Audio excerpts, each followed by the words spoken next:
sejarah bom Nagasaki Hiroshima jatuh di Jepang. Siapa yang pertama dicari oleh pemerintah Jepang yang untuk dikumpulkan? Guru.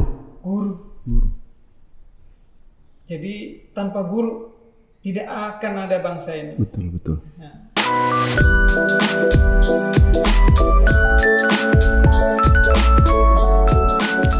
Assalamualaikum warahmatullahi wabarakatuh. Selamat datang di podcast Matsawan. Program ini membahas hal yang update yang terjadi di MTS Negeri 1 Pasir. Kali ini kita kedatangan salah satu alumni terbaik dari MTS Negeri 1 Pasir. Beliau merupakan anggota DPRD termuda di Kabupaten Pasir. Mari kita sapa beliau. Assalamualaikum Bapak Epa Sanjaya. Alhamdulillah. Apa kabarnya hari ini, Pak? Baik, sangat baik. Alhamdulillah. Gimana, Pak, kira-kira kesan pertama setelah lama tidak berkunjung kemari, bagaimana, Pak? Apa yang dilihat ini? Sebenarnya kangen sekali saya dengan MTS Negeri ini karena dasarnya saya berprestasi ya di sekolah ini. Di sekolah ini, iya. Pak, ya. Jadi pertama saya memimpin ketua OSIS pada tahun 2024. Itu saya kalau boleh cerita nih. Nggih, silakan Pak, silakan. Itu menjabat ketua OSIS dalam sejarah terlama. Satu-satunya gitu Pak, terlama. Karena OSIS itu aturannya harus per tahun. Per tahun. Nah, iya. Per tahun. Tidak boleh lebih daripada itu. Karena memberikan kesempatan untuk adik-adik kita, ya kan? Untuk generasi selanjutnya untuk memimpin. Tapi saya diberikan tanggung jawab itu 2 tahun. Sampai habis masa sekolah saya di kelas 3. Pada saat itu mau ujian, disitulah saya memberikan jabatan itu ke adik kelas saya. Itu pun tidak melalui ibaratnya guru Mas Epa. Bukan Mas Epa, maksudnya Eva ini mau digantikan, tidak. Malahan saya yang menawarkan diri. Ya, disitulah ada kelucuan di waktu di MTS Negeri 2024. 2004. Dulu, ya. Artinya memang jiwa-jiwa kepemimpinan ini sudah memang terlihat saat MTS ini, Pak, ya. Iya, karena meraih prestasi itu dari guru kita lah, dari guru yang kita mendidik. Kita diberikan kesempatan untuk melakukan sesuatu, contohnya seperti olahraga. Itu kita diberikan kesempatan untuk bagaimana ini salah satu murid memimpin temannya. Itu salah satu. Itu didikan guru saya bernama Pak Nur pada saat itu. Pak Nur. Ya, sekarang saya selalu mengingat pesan beliau, hargailah seseorang. Itu rumus dalam hidupnya dia. Betul. Kalau dari ini Pak, dari mungkin infrastruktur misalkan bangunan, apakah banyak perbedaan dengan yang dulu? Oh, sangat. Karena bisa dihitung dulu. Karena kita berdampingan dengan MAN di gedung sebelah MTS ini. Entah kenapa saya datang ke sini ini, kok rupanya bangunan ini kok milik MTS semua, bahkan ada gedung-gedung baru. Iya, luar biasa. Zaman saya kalau boleh cerita, itu pada saat saya mimpin ketua OSIS 2024, saya itu meminta restu pada guru-guru di MTS untuk studi banding menuju suatu perubahan. Perubahannya apa? Teman-teman saya lihat saat mengajar guru itu merasa kepanasan, guru maupun muridnya. Berarti kita harus ada perubahan ini.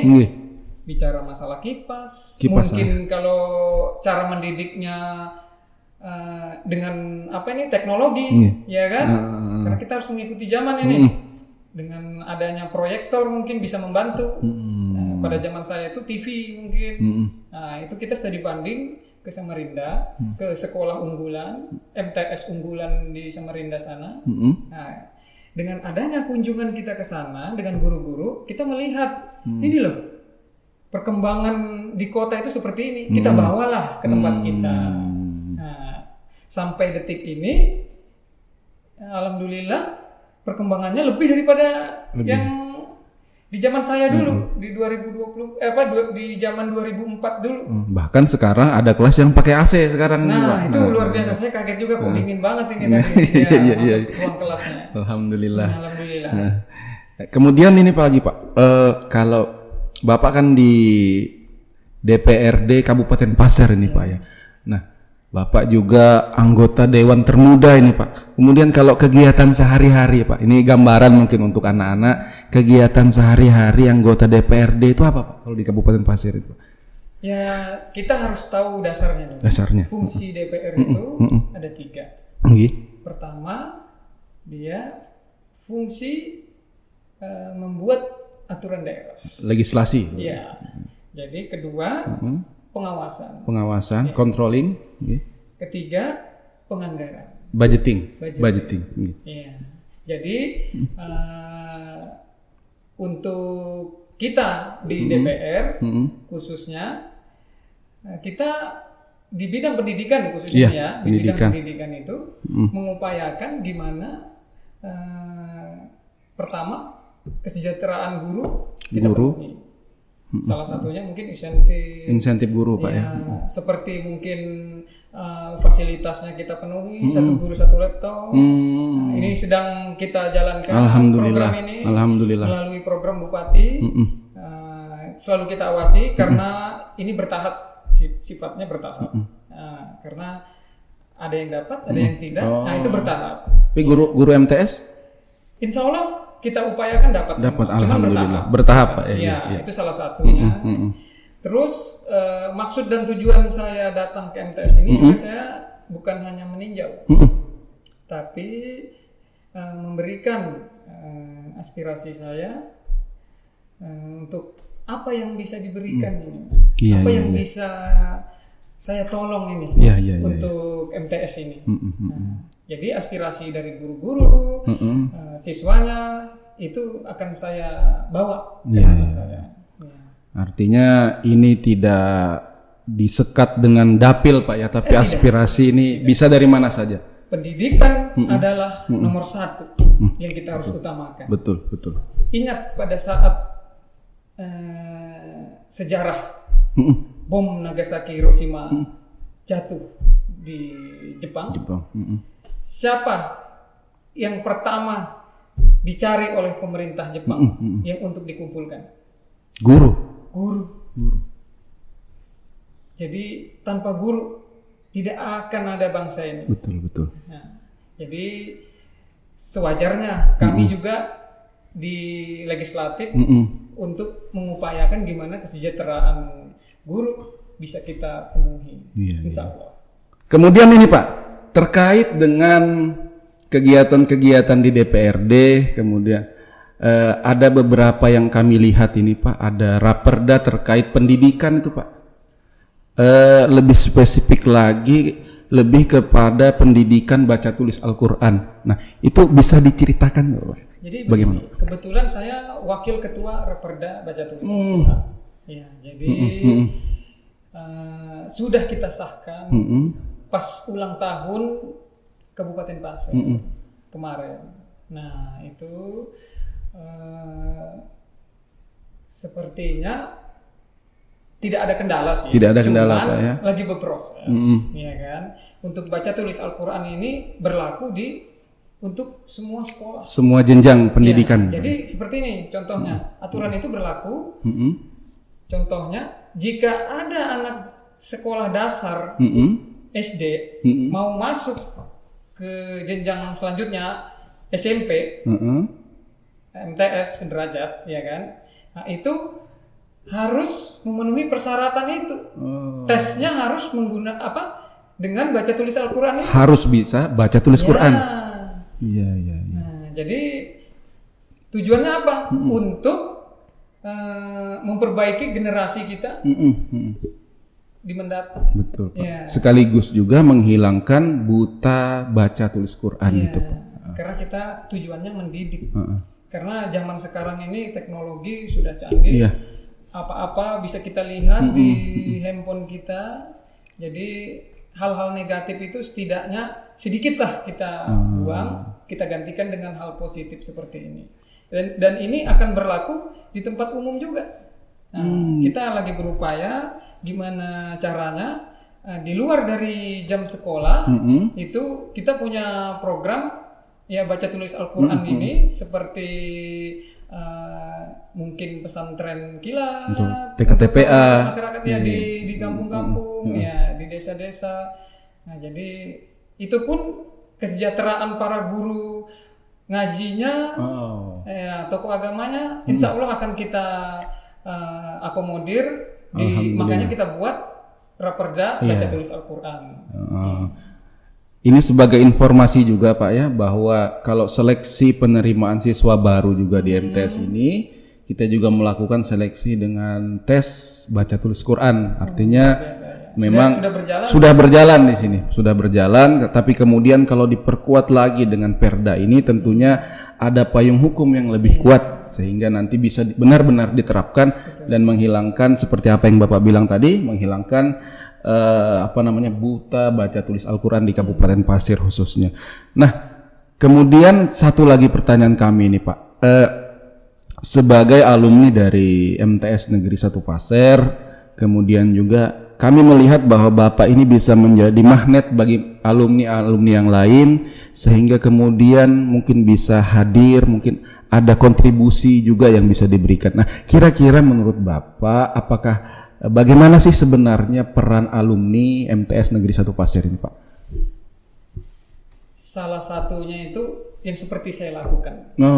Barusan tadi kunjungan ke MTS, memberikan motivasi ke adik-adik kita.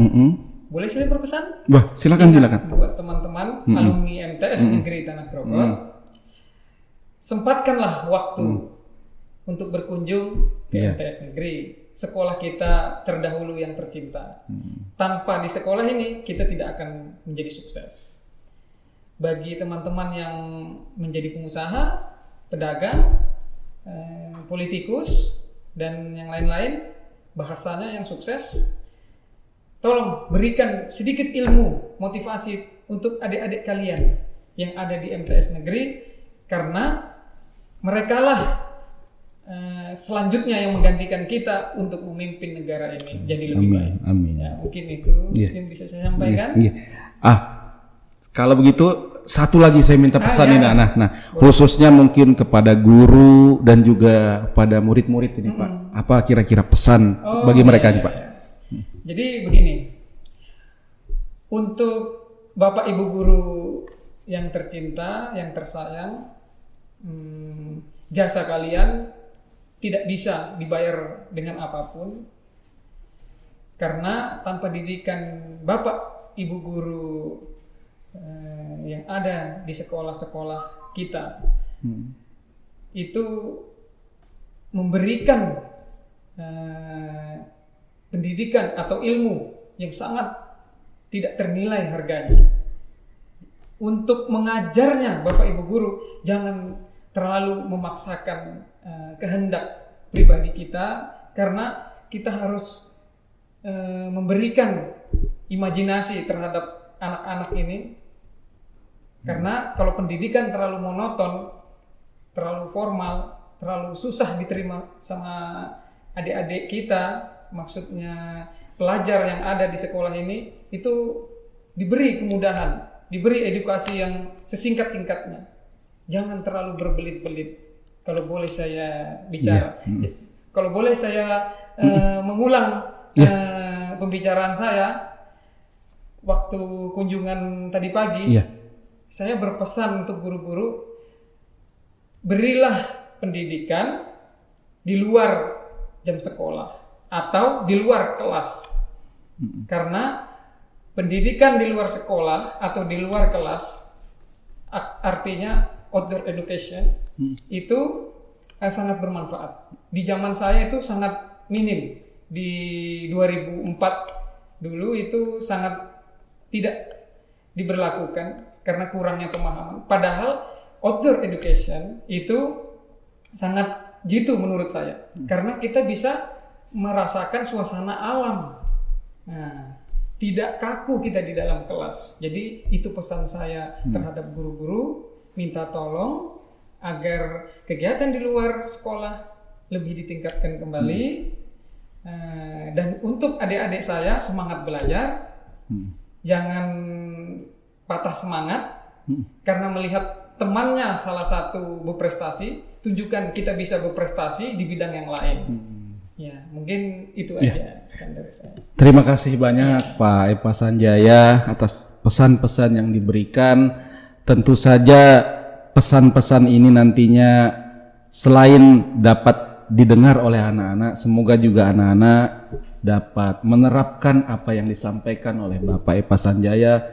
Beliau merupakan alumni dari MTS Negeri 1 Pasir yang juga menjadi anggota DPRD termuda di Kabupaten Pasir. Sekali lagi terima kasih Pak Epa Sanjaya, di tengah kesibukannya sempat berkunjung ke MTS Negeri 1 Pasir ini. Insya Allah akan berkunjung terus. Alhamdulillah. Terima kasih, semoga nantinya bisa dicontoh oleh alumni-alumni yang lain. Terima kasih sekali lagi Pak Epa Sanjaya.